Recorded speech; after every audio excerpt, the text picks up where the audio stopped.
Hey, what's going on with it once again? Ladies and gentlemen, fanboys and fangirls alike, and if you're watching my Nintendofreak2011, bros and bronies and pegs, is the one, the only Mr. Criticism Guy 2009, aka Nintendofreak2011. So, pretty much I'm probably going to be re-uploading these like once every week on both of my channels instead of like just putting it on one. However you guys want to feel about that. And one more other thing, these are just solely and strictly my opinions. I'm sorry for the dogs barking in the background if you hear them or not. So yeah, hopefully you guys like this video. This actually only took like 2 hours to make, so it's pretty fucking easy. And if I do say so myself, pretty badass. I do like how the outcome went on it. You know, I'm pretty much the only two reasons why I'm putting these on this, like the only two reasons why I'm doing these is because number one, so that besides you guys knowing all this and shit like that, what I think are my favorite Pokemon. And you're gonna be surprised to see what number 9 is on this list. This is to be the top 10 best, greatest Pokemon. Should have named the designs in the middle, but the title probably would have been too long if I did that.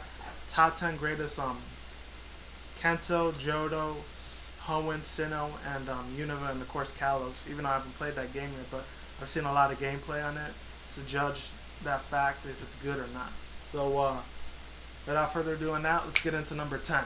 Now that that's out of the way, and people end up trolling me and like giving dislikes and shit like that. What the fuck ever. If you give me a like, got a lot of honesty, respect, mercy, and dignity towards you guys. You guys are amazing. Loyalty and everything beyond. Especially for my old school or my new school Pokemon fans that are just getting into it, you know. Welcome fucking aboard, baby. Oh, and if you want something more family-friendly oriented, unfortunately I will use probably a crap ton or a shit ton of profanity on here, so if any of your parents, like your moms or your dads are watching, they don't agree with, you know, swearing and cussing languages, you know, it's completely understandable. It's all good, you know. So parents out there for your kids, I might be using a shit ton of profanity, so you have been warned, okay? And don't tell me you haven't, give me a dislike or flag my video, because that's fucking bullshit. No, I warned you ahead of time. You're not gonna give me no excuse or anything. Oh no, you didn't say anything about that. I didn't understand. You were mumbling. I really don't give a shit, okay? You don't like the profanity, tough shit. This is definitely not the spot for you. But if you can handle it, and if you like it just as much as I do, by all means, you're awesome as shit, buddy. And yeah, coming in at number 10. And I'm only strictly, I'm judging them on designs and like power. Even though a couple of them, they're going to be a little weak into some people's eyes. And I'm actually judging them on specialty too. Coming in at number 10 is Aerodactyl. Besides him getting a Mega Evolution, the reason why I put him on this list at number 10, even though he's still weak to Stealth Rock and shit like that, I'm not sure if he has any double super effectives. Excuse me, I should have fucking known this way back in the day. What the hell's wrong with me? Ice type moves. Ice type Pokemon end up beating the living crap out of this thing, unfortunately. That's the only double super effectiveness, or double strike, double kill, double feint, double 4x amounts type of damage if you're into OU, RU, NU, UU, Uber tiers, NU, UU, and all the other list of the UUs on there. Not Yu Yu Hakusho. But yeah, you know, if you're into the meta game and like the strategizing kind of thing, I'm not really crazy about that. I am very well aware of it. I'm just not really a huge fan of it. Even though I am just subscribed to these two guys, like Diogen Z and Rykard. They do a lot of like Pokemon analysis, stats, and theories and breakdowns. So I'll put both of those guys' links down in the description box below. And his other channel is just Planet Poke. There's like 6 or 10 people that use that site. They're with full screen, so they're getting paid for that shit. So, you know, kudos to them that they are. I do this shit for free because it's awesome as hell. But other than that, with Aerodactyl, plus I got my 2 double jobs, so why the hell would I keep needing money on YouTube? You know, it doesn't make sense. But yeah, even though some of the others, they were like that. Let me stop going off topic and get to the reason why his specialty is cool. You know, back in the day when I first saw this thing in the anime series, when Ash Ketchum ended up getting grabbed by that after Gary Oak found that Pokemon crap or shit Pokemon manure. It's like, oh no, it's not rock, it's Pokemon shit manure. That was funny as hell, by the way. And then his Charmeleon at the time evolves into Charizard, which everyone completely fell in love with. The anime one, I did like him a lot. It's just the in-game one I wasn't too crazy about, but that's for another video, because I usually would have preferred, even up to this day, Blastoise or Venusaur most of the time. Those are the ones I really, really, really, really, really loved, especially in that time in my 90s kid when I saw the Disney movies Dinosaurs. That's the reason why I loved fucking Venusaur so damn much, you know? That's the reason why he was just such a boss epicness. He was full of epicness even though he was the underdog Venusaur, but that's not what I'm trying to get into. Let's get back into this. The specialty towards him, I love what they did with the Mega Evolution. Good God, they gave him a fucking goatee and everything. He's got more spikes now. He looks a lot more menacing, more eviler, more hardcore. Unfortunately, if it's satanic or not, what the fuck ever, I don't care. I learned my lesson on that way back in the day, almost 13 years ago. I'm not gonna fuck up like I did the second time. Very private stuff, unfortunately. I can't tell you what it is and go over what that is. And then last but not least, I think he's able to learn Iron Tail. Correct me if I'm wrong on that. That'd be cool as shit if he could. He looks a lot more freaking amazingly, beautifully well detailed in the games. Especially if you're doing the online thing or whatever. Whether you're doing it for like the, like how I'm playing it with the, what is it? I'm not talking about Fraps or anything. I'm talking about, Smojin. If any guys play it that on me. My username on there is SS Anime Manga Guy on PS4. So definitely check that shit out if you want to battle me or whatever, just hit me up there. And yeah, that's pretty much it for Aerodactyls. Coming in at number 9, hopefully you guys can see it. Nope. Okay. Number 9. Bam. I was just giving you a rundown. You got to see some sneak peeks of who's going to be my number 1. So, pretty much Rhydon. I know I already told you about this before. I'll say it before. I said it before. I'll say it again. He can learn fucking Surf. How amazing as fuck that this thing is a ground rock type, which is 4 times worse of a resistance if it gets hit by not an ice type move, but by, actually yes, by ice and a water type move. He's able to do that instead. You know, he's able to still use Surf regardless of his type coverage. Seriously. You gotta be out of your fucking mind to go up against any water type Pokemon unless you have like a Focus Sash or you're using it for like sacrifice or whatever. You know, then use Rhydon by all means. And of course, Blade had a Rhydon, just in case any of you guys didn't miss my older videos. You can check that shit out there if you want. And yeah, that's pretty much all I had to say about Rhydon. So I'm not gonna waste my breath on it, even though I do love this thing to death. It's fucking amazingly well detailed, well respected in my opinion. I always loved Rhydon. I don't know what it was. I just freaking loved it. He's the whole reason why I got into Pokemon in the first place. Rhyhorn and Rhydon for the win all the way. Because if it wasn't for them, I probably would have found out through Pikachu. I probably would have thought it was crap or gay back in the days when people were saying SpongeBob was crap or gay. But you know what? It's all good. So coming in at number 8, Kabutops. And it's funny, most of you guys are starting to realize I had a lot of rock types in the first generation. Since Steel didn't exist yet, rock types were my number 1 favorite before Steel and Dark came on the scene later in second generation. So I'll get to that in another video. I'll probably do it next week, Friday or Saturday, because I'm going to be completely out of breath by the time I'm done with this video. So Kabutops.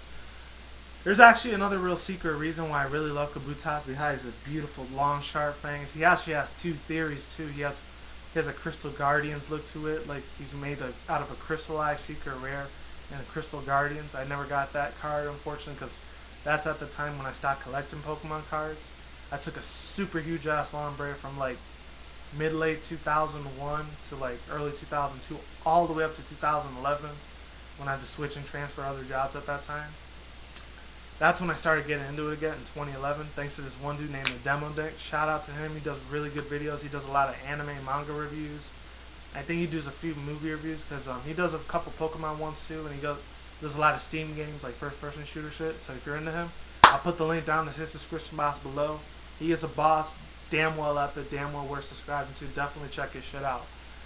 And yeah, instead of everyone else, how they said, oh, how primetime Pokemon, Super Duper Tutorials, Team Booster Break, they were the ones that got them back in the Pokemon cards. No, for me, it was the Demo Dick. Even though he doesn't really collect them anymore, maybe he does it off screen now in his real life, you know, in his own personal life, but, you know, it's all good. Regardless if he collects them or not, he's still the main reason why I started getting back into the collecting Pokemon cards. And God, have they changed ever since then. Way since my late 90s to early 2000s kids days. So another reason why I love Kabutops is because the other theory that he may or may not be have a different relation with, might be the ancestor of Genesect from 5th generation. how Team Plasma might have modified it, because he has pinchers instead of big giant fucking sights, and he's a lot less bony compared to Genesect. I could see the comparisons to how Genesect and Kabutops look. I mean, of course Genesect has big giant fucking what's it called? He's got big giant pupils, and he has like big giant little mini drone things or whatever. It looks fucking weird as shit. Even though I talk about alternative media shit and how bad and evil drones are, in the fantasy world they're cool, but in real life they end up killing people, which sucks, you know? Because if that thing was real, I guarantee you that thing will demolish the living. Humanity would literally be almost extinct if Genesect was fucking real. I'm just putting it out there right now. If he ended up being evil, if he ended up being protector of humanity, we'd all be alive, you know? Like if a meteor or asteroid were to come to the planet, and now I'm getting sidetracked, but just bear with me. Like with Comet Ison or something, if it were to hit it, and like Genesect would just use a mega kick or something like that, and boom, we'd all be saved. If it was real, of course. But like if there was a defense mechanism like that, the government made some type of top secret organization thing like that, that'd be insane as fuck. It'd be a double-edged sword, unfortunately, though. Excuse me for a second. Yeah, sorry about that. I had to spit in my garbage can. I know you guys didn't hear it. But yeah, that's the reason why I love Kabutops so much at number 8. So coming in at number 7 is its other cousin next to the Fossil Dome and the other dome, which I always forgot what it was. It was like something dome and another dome. I completely forgot what it was. Fuck. Helix Fossil and then the other one. Oh, fucking A. After you destroy and defeat Team Rocket, which I'm going to get to a game theory on that soon on my Nintendo Free channel. So either Saturday or Sunday, if I don't have it up then, I will have it up Monday. I can guarantee that to you. I can definitely promise that shit to you. And shout out to K-Man for telling me that shit. Ammonite, or Amistar. I actually had this in my Pokewalker the other day too. So Amistar, the reason why I love Amistar so much, I know I'm probably going to get a lot of jokes on it, or it probably has gotten a lot of jokes like Tentacruel, you know, anime hentai rape, and trust me, back in my teen years, I saw crap ton of my anime, like tentacle hentai rape shit. That was my addiction at that time, I'm not going to lie. The old school porn like that. I mean, I still liked real life porn shit and like that, but I definitely loved, I'll tell you, I loved the living hell of hentai a lot more. I don't know what, can't tell you how many times I used to fap to that shit. And I'm not even ashamed to say this shit. I really honestly don't give a flying fuck what any of you naysayer negative people think. As far as the positive people think, you know, hey, bring the positivity to me. You know, I'm more than welcome. That's awesome, man. But the reason why I loved it, besides that reason, I really love the reason, once again, this goes to that Ash and Gary episode where like Ammonite and Amistar fighting each other. I think this might have been in that World Cup series, that little mini-series where Misty was fighting in the second generation after the Orange Island Cup. I think it might have been after Corsola was around. They might have like had scientists like bring it back to life and shit like that, just like what they did with third generation. Because in second gen they didn't have them anymore. There was still Kabutops and Amistar. And then in fourth gen, of course, you had Shieldon, Bastiodon, or Shieldon, Bastiodon, however you want to pronounce it, and Cranidos or Pardos. And then fifth gen, of course, you had Arshin, or as I like to call him, Aiken, and Archeops, or some people call him Archechops or something, I don't know, Archeops. And then sixth gen, of course, you got the brand new ones like Tyrant and Tyrantrum, and the little baby one, and then what's it called? Aurorus. That's like my Milotic with legs. That's what it looks like. And it has a really badass ability, Refrigerate. I actually talked about that a while back when I was still doing all my updates and stuff. Good God, was I busy on that shit. Yeah, other than that, let me get a drink of my Powerade real quick because my throat is starting to kill me. No joke. I mean, I don't have cancer or anything, but damn. Sure as hell's feeling like it. But other than that, you know, another two reasons why I love Amistar. I do love the TCG card on this. I loved it way back in the days when I still had this card. Unfortunately, I had to give them all away because when I was still with my folks, fortunately my mom's at that time, when I was still living with them way back then, in upstate New York, I had to give them all away. I was able to manage to keep 3, like this Hollow Fossil Zapdos, this Tangela, and this Unknown. That's the only 3 I ever got to keep. Everything else, sadly, I had to give away. But yeah, long story short, shit sucks. But that's how it is. You know, you live life, you live and learn. So I'm gonna tell you right now.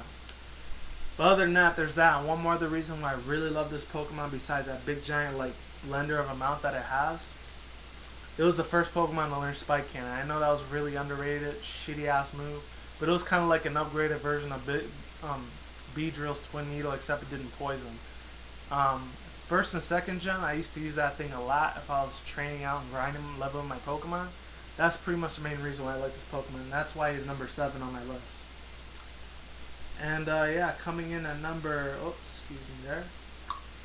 coming in at number 6 is Kangaskhan. And the reason why Kangaskhan is really, really awesome to me, I mean, obviously a lot of you people not by now, especially 90s kids out there just like me, you already know the backstory behind Kangaskhan. I'm pretty much not going to get into it, but I will say, spoiler alerts for you guys, it's pretty much, she was supposed to be the third evolution of Cubone and Marowak, the evolutionary chain. Unfortunately, that never happened. I really got pissed off and aggravated that this thing was never a rock normal or ground normal. Look at the structure on this fucking thing. You would think, common sense would tell you that this thing is a fucking rock type. Look at the fucking scaly structure right there. Just look at it for a second. Just you know, sink it all in, you know? You see this fucking Pokemon right here. You think, I mean, I'm not trying to bash Kangaskhan. It's a really awesome Pokemon. It had a lot more of a bigger role besides in the show, in Pokemon Mystery Dungeon, which I actually do own, by the way. It had that little bit of a bigger role when he used to sell you little items here and there for your journeys. And you guys, I did love the hell out of that music. That shit made me cry like a motherfucker. Just like with the Princess Mononoke thing and all the Studio Ghibli things I did earlier in that other anime review. The reason why I love this thing so much though is that it was the first one to learn Mega Punch and Mega Kick. No other Pokemon in its time. It was literally in its prime. No no pun intended, the prime time Pokemon, but this thing is literally an epic freaking boss. I'm telling you, man. Like beyond the contrary to this belief, contrary to belief that this thing was a Pokemon that was supposed to be in the evolutionary chain for Cubone and Marowak, which I wouldn't have been surprised if it was. And look at it. I mean, a lot of people even tried to put the skull of its mother right there, which I did say I wasn't going to get into, but I'm getting into it right now. But you can tell it almost looks the same. So this, you're telling me this thing right here is supposed to be a baby Cubone. Who knows? And then like, fun fact for you in real life, the elephants in real life, African elephants, the ones that still have tusks, and sadly they get made out of ivory, unfortunately. Sadly, you know, these Pokemon, not the Pokemon, animals, they end up dying, and it's a little bit of a spin-off of real life, because the real life version, the old elephants, they go and die in their graves, and their bones are left to, you know, remain there forever. Someplace in the African world over there, that's supposed to happen. And then with excuse me, and in the Pokemon world where the Marowak go to die, you know, they leave their bones, and then the Cubone, they take those bones, and they keep like the cycle repeats itself over and over and over and over and over. It's like a hamster on wheels. There's no stopping this train. So yeah, coming in at number 5. Most of you guys probably might not think this is very like exciting. Some of you will, some of you won't. Some of you will agree with me, some of you will disagree with me. I'm gonna shut the fuck up there and go on here. Scyther, and I know this is kind of a little bit of pixelated, dilated kind of like picture, but this is the only badass feature I could find with his claws like that. Kind of looking like Wolverine a little bit, I'm not gonna lie. This thing was literally one of my childhood's best fucking Pokemon memories of the 90s. I'm telling you right now. This thing, this screams fucking nostalgia besides Scizor later on. Because I know I said this, I brought this up a couple times, but Scizor's pinchers look like fucking red trap pinches. That's what it looks like. Anyone's ever done a sprite like that, kudos to you. Hopefully I can find a DeviantArt on there. My DeviantArt username there's Manny Wolverine if you guys want to check that shit out. But yeah, other than that, you know, Scyther, my god. Where the fuck do I begin? It was one of the fastest, speediest Pokemon maybe at that time in the first generation when that was just existing. When, sorry about that, I was just checking my time. At the time when it was existing and shit, how, Mewtwo and me were probably the only two other fastest Pokemon that could keep up with this thing's speed. Seriously.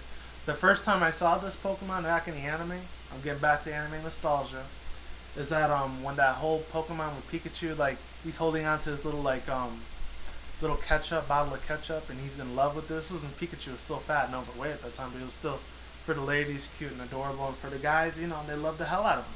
What can I say, you know? Another really cool thing I really like this is speed and agility is literally off the fucking charts on this thing. Seriously, my god, I really wish this thing could be freaking epic and awkward. I mean, not awkward as hell, but epic as hell, you know? And then later on, it gets a couple other features. He was featured in Pokemon Pinball. He was featured in Pokemon Puzzle. Featured in a lot of other Pokemon Game Boy Advance games, DS. I still have yet to see how this thing looks on 3DS. I've seen how Scizor looks. It gets into a Mega Scizor, so that's paying even more homage and tribute to how epic as hell this Pokemon has been over the years, you know. Words can't put in the, you know, description how beautiful this Pokemon is, seriously. And coming in at number 4, excuse me, Electrode. Now I know a lot of you are thinking, why the hell would I put Electrode on there? And a lot of people gave a lot of shit to Trubbish and Gardevoir, or Garbodor, however you want to pronounce it. Not Gardevoir, but Garbodor. How that was like a really messed up, useless Pokemon, just like Kling Klang and Klinglang. Oh, they just put a gear, like they put eyes on a gear with Pokemon, you know. We were judging too harshly. Same with Vanillite, Vanillish, and Vanillux, you know. It's an ice cream Pokemon, but back in the day, if you look at Grimer, Muk, Magnemite, Magneton, Voltorb, Electrode, Ghastly, and Haunter maybe for an extent, even though I know there's that theory of how Gengar is like Clefable's shadow, I really don't care. It's awesome as shit to think, you know? One can only imagine that shit. But with Electrode, you know, the reason why I really like this Pokemon this much is that it brings me back a lot of, once again, nostalgic memories of the early mid-2000s when Electrode was a Pokemon like he was actually an item back in Super Smash Bros. Melee and Super Smash Bros. Brawl. Hopefully he's a destructive, explosive item, hence the name is the silent Pokemon. There's actually a little theory that Haunter tried to get into a Pokeball and his eyes turned into a Voltorb. That's the reason why Voltorb and Haunter have very similarities, very similarities of like features when it comes to the eye sockets. And every time it explodes, it's like Haunter's way of like trying to get out of the Pokeball and escape, but he can't. He's stuck there for life. And that's the burden and the curse that he has to go through for all eternity. That's how the theory goes. I'm not sure. I might do a video on that maybe one day. But with Electrode, he had the funny little eyes. You know, he always had that smile on his face. I used to smile a lot back in the day too, but not like a Ray face kind of way. I'm talking about like whatchamacallit, you know, in a very common decency. You know, people had a lot of goddamn common decency back then. Even though there was still a couple things that were still shitty in the world. You know, they still had MTV and shit and the old school VH1. Even though they were fun and shit at the time, they had a lot more creativity. But now they're just gone to fucking me out of that shit with fucking reality shows now. But other than that, you know, when the card Dark Electrode, beautiful. I even have the Plasma Freeze for this thing, Dark Electrode. Not Dark Electrode. It brings me a lot of nostalgic memories with that thing. And he was featured a lot back in Gen 1. God, was he featured a lot. You know, that was a crazy ball sack of a time, you know. No sexual puns intended or nothing. So coming in at number 3, 2, and 1. The top 3. And some people may agree with me, some people might disagree with me, and it is Dodrio. And the reason why Dodrio's on this list, I put 2 different pictures on here, but I'm just going to use this one. So Dodrio, the reason why I put Dodrio on here, it's a 3-headed fucking bird. Freaking Gary fucking O. He had this Pokemon, literally. Beyond expectation and recognition, this dude, this Pokemon, I thought he was awesome because he was the only Pokemon besides Porygon to learn Tri-Attack. Literally, there weren't that many Pokemon that knew Tri-Attack, and you had 3 different chances of getting 3 different, like, paralyzing, freezing, and burning conditions on your opponent's Pokemon. Seriously, how much more epic is that? And it could learn Fly. Seriously, I know that dude that has like 1 billion trillion subscribers now. His name's Sandwich and Cereal and Sandwich. He made like a video like a year or 2 ago on like how he flies like a Doduo and then turns into a Dodrio. He puts like a head up his ass or something. It's like, what the fuck kind of shit is that? Even though it's supposed to be a joke, but it's a little funny as shit, but at the same time it's awkward as fuck, you know? I don't get that. But yeah, with Dodrio, he's looking pretty boss. The TCG cards were cool, like I always say there, nothing new there. I like the little the little feather that it had on its head, like the Three Stooges, like Larry, Curly, Moe. I think that's where maybe they had the inspiration from getting this Pokemon. It was Larry, Curly, and Moe from the Three Stooges from the American 1950s and 60s. And everyone always wanted a Do Uno instead of Duo, because it's supposed to be Uno, Dos, Tres, Cuatro, Cinco, Seis, you know, the numbers in Spanish and shit, you know? Obviously, because I have the Mexican hat on. Mexico and shit. But other than that, the weird thing is that Dodrio, he can never fucking, like, fly like in the anime. He was able to fly in the in-games, but in the anime series, he had no capability of flying whatsoever, seriously. Beyond a shadow of a doubt, I have no idea how this thing fucking flew. And unfortunately, I don't have any honorable mentions with this, so, because I already talked about half of the Pokemon already in the Kanto region. The one I grew up with, first and second gen. And coming in at number 2, and I just talked about this Pokemon when I was doing my alternate media news, how scary as shit and how awesome as fuck it would be for this Pokemon to be really in existence.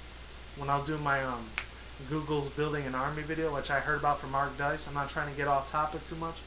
It freaked me the fuck out a little bit. I almost literally shit my fucking pants.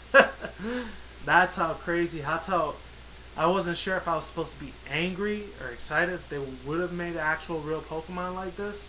If they do have the technology to make this kind of thing, which I wouldn't be surprised if the government spent billions upon trillions of dollars of people's taxpayers, like, hard-earned money on this shit. I really wouldn't be surprised at all. Like, seriously, without a shadow of a doubt. That shit would not, like,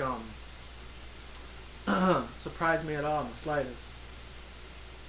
Alright, now it's starting to get a little dark, but you know what? I'm going to keep it moving. Porygon. The reason why I put Porygon in here instead of Porygon 2, Porygon Z, because that was for the Johto region, and of course Porygon Z was for 4th generation, Sinnoh region. I'll get to once a week. It's kind of like my weekly thing I'm just going to be doing with the 6 generations now.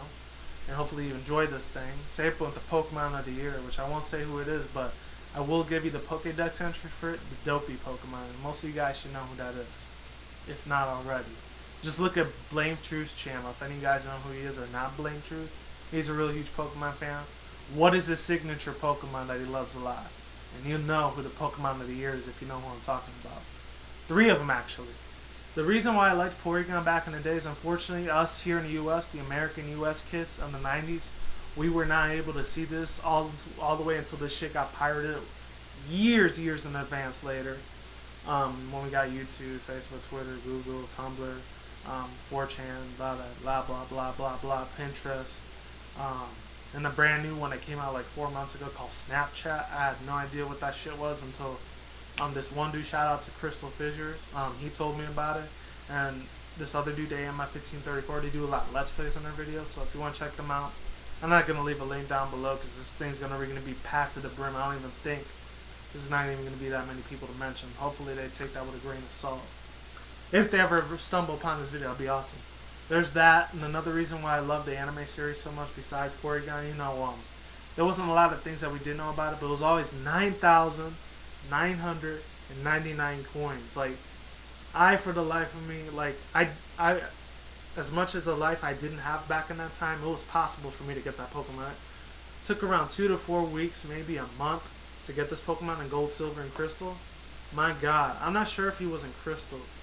And then another reason why I love this Pokemon so much, even though it was a pain in the fucking ass to get this thing, it was awesome. Unless you used, like, Game Shark or Action Replay at that time, and you guys don't know what that is, you either weren't a 90s kid or a 2000s teen like I was, you know? But other than that, yeah, that's pretty much why I love Porygon. And you always look like a little, like, duck. And it literally says in the Pokédex entry, which I wouldn't be surprised if this was going on as I speak, if they made some kind of, like, robotic, not Pokemon, but, like, a robotic creature like Porygon in its own right, you know? I'm not sure if Google, NASA, or, like, I don't know, NSA and shit, fuck them, they suck ass.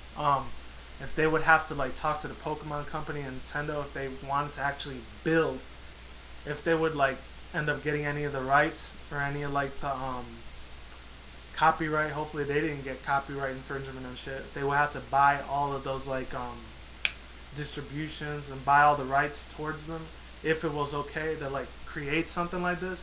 Now I'm going way off the deep end. Just bear with me on this. Just listen to me. Just one quick second. What if they made something like that? Seriously, if they made something like this, it'd be cool. But at the same time, they probably make it into a drone or something to kill people, which would suck. So it's like a hate it or love it type of relationship. That's why I was saying earlier.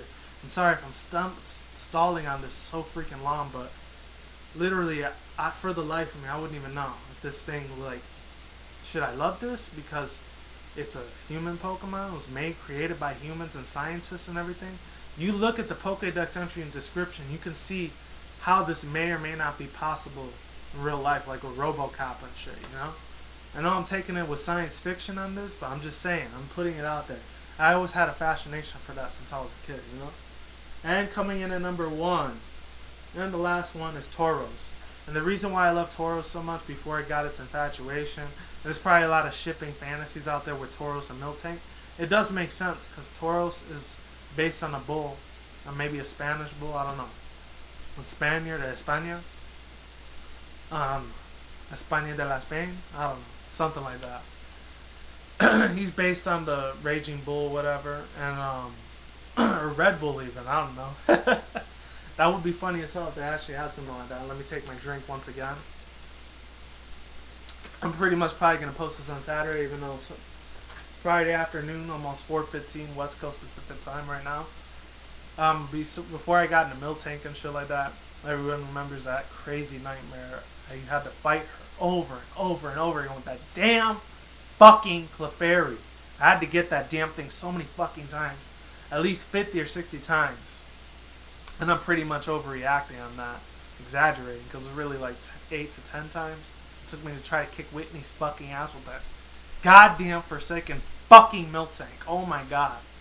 That thing pissed me off so many fucking times back in the days when my family had to buy like batteries all the time because I almost broke my lemon green Game Boy Color, which I still do have. Maybe I'll show it to you guys one day. We'll see. Woo! But besides that, with Tauros, ain't the only time Tauros, he did make a few features. Unfortunately, he only made one feature in the US over here. Us 90s kids, we weren't able to see it until we had to pirate like the Safari Zone because he caught a whole bunch of Tauroses all the time. And unfortunately, we weren't explained because, the fucking CCC, whatever, fuck them obviously. They are complete meadow pieces of garbage on this fucking scum of the earth. That's what they are. You know? But other than that, you know, the reason why I do love this thing, besides the Dark Tauros and all the TCG cards and the Pokemon Stadium 1 and 2, and even though unfortunately I never was able to own because it was either between PS1, PS2, or Nintendo 64 or GameCube. And lucky for me, I got the GameCube, thank God. And he had the 3 tails, you know, that thing is a force to be reckoned with. It had whips, tail whips, obviously. In real life, that shit would probably hurt. It lowers defense. I'm surprised that wasn't a physical move, because if you hear the word tail whip, you would automatically think that would be like a physical attack move, but no. It's a defensive move. I never really got that until they made Iron Tail in 2nd gen. That's when it was cool. And I used to use this thing on a religious basis, even when I got back into it again with Heart Gold Soul Silver, you know, with the remakes, which I got in the back. I know you guys can't tell. I don't feel like reaching for them, unfortunately. There's that, and one more other reason why I like Tauros. There's probably like a My Little Pony Friendship is Magic version of this thing, just like with Miltank. And of course, if any of you guys are new to my channel, you guys know I'm a brony. Even though I don't really talk about it here very much, maybe once out of 3 or 4 months I'll talk about it. I usually talk about it religiously on like my Nintendofreak2011 channel, so if you want to check that out, you're more than welcome to. So yeah, that's pretty much it. And that's all I had to say for now. So like I always say, is what it is, ain't what it ain't. See you when I see you guys. Have a good day. Have a good night wherever you're at around the world. Don't drink and smoke weed at the same time. Don't do anything reckless. See you soon. See you around. All that good shit. And hopefully you guys enjoyed this video. I'm hoping you guys enjoyed this video because I spent a crap ton of, not money, just time and effort putting all this together, you know? And yeah, that's all I had to say for now. Hopefully you guys enjoyed this stuff. Peace out, lates, goodbye, see you soon. Lates, I'm out of here. You guys take it easy, alright? Be easy, and see you around. Lates, goodbye.